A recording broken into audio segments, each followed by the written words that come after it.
So, good morning everyone.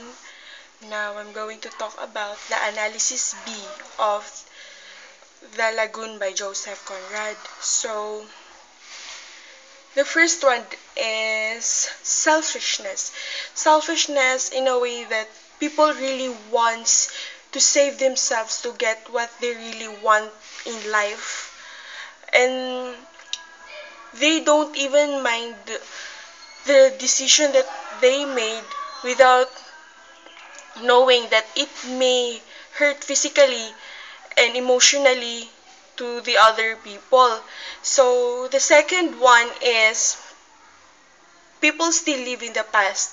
They live in the past because this happens because they can't really forget what they have done to people that they really love or people who are close to them, and regretting these things because they realize that the thing they did to the person close to them is wrong, and what happened to the person who are wrong are the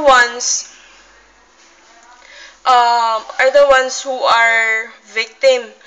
So the third one is uh, the people who committed it is they have a strong feeling of guilt and, and regret for what they have done, for because they abandoned the person that very special to them, and they can't even forget in a single day what really happens to their friend or the people who are close to them. So it is very impossible, or it is very unable for them to erase in their memory what really happened. And so the last one, um, it's a trivia. The Malay oarsman is compared to Muslims because do you know why?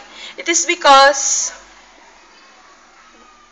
in this story um the the oarsman, the Malay oarsman, is same as Muslim because um whenever they lost a family member, or even uh, a person who are very close to them, um, they will really chase you because that person is very important to them, is and it is very precious to them, same as Muslims, that they will really chase the person who, even if you are in higher rank, they will really hurt you physically and emotionally just to get the person that you stole to them. Thank you.